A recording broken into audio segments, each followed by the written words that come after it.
Hi, I'm Steve Good and welcome to my Scroll Saw Workshop. I'm out in the shop tonight to build this little gumball machine, and I just finished putting it together, and I've posted the plans on my blog at www.scrollsawworkshop.blogspot.com. And I wanted to put this little video together to give you some detail of how it was put together and some of the little tips and tricks to make it work well. Okay, let's take a closer look. A closer look at this little gumball machine and the way it works. The mason jar has the top seal off of it, so the gumballs can fall down out of the jar top. There's a series of holes in the blocks of wood here, and a thumb wheel that turns that has a hole in it. And as you turn this thumb wheel around, the gumball falls into that hole, and as you bring it on back around, the gumball comes out.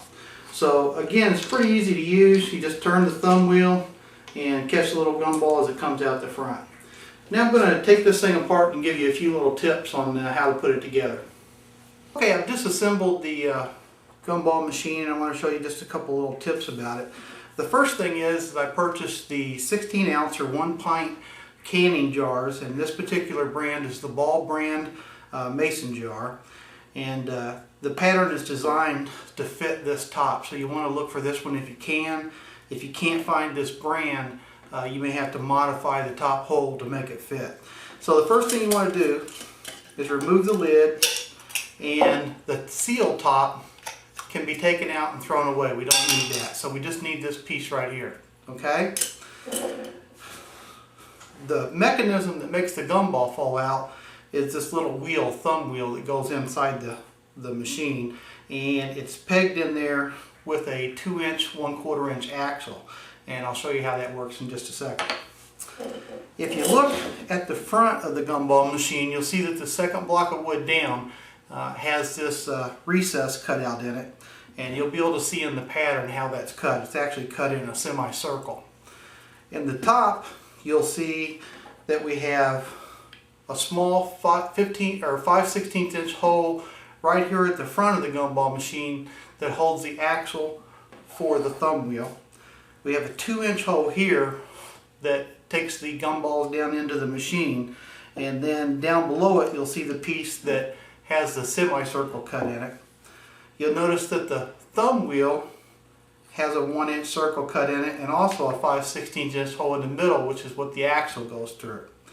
Now, one tip: when I cut this hole, this is the small hole that accepts the single gumball and then brings it out to the front of the machine.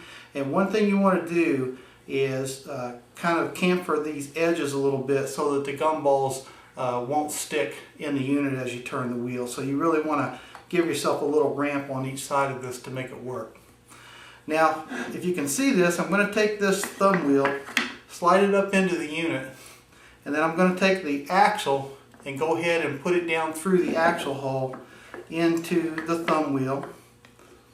And then it'll also go through the thumb wheel and into another hole in the piece below it. So the axle will go ahead and seat all the way down into that first piece. Now you can see we've got a mechanism that when I turn the thumb wheel, you can actually see the hole come around, and that's what's going to accept the gumball to move it out into your hand. Okay? This top is exactly the right size that when I push it down, it's very tight and it'll go in there and fit real snug. So after you cut this hole, whether you use a Forstner bit or cut it out on the scroll saw, you want to sand it, cut it a little small, and then sand it to where you get a good nice fit here. Okay? Then of course you're going to fill your jar up with gumballs, and the easiest way to load it is to actually take this piece in one hand, and with the jar full of gumballs, then you can just screw it on like this so you don't spill everything. Okay? Then when you turn the thumb wheel, the gumballs come out. Now the pattern is designed where all the pieces register flat here in the back, so make sure you watch that as you're putting it together. So that's the basics of this little gumball machine. Pretty easy to make. I think I put this one together in about an hour. It actually took me longer to get it set up to where the gumballs would fall out without sticking, and I found that those little ramps inside that one hole is what made all the difference there. So hope you like this project. You can find the plans again at www.scrollsawworkshop.com. scrollsaw.blogspot.com. I'm Steve Good, and we'll see you next time here at the Scroll Saw Workshop.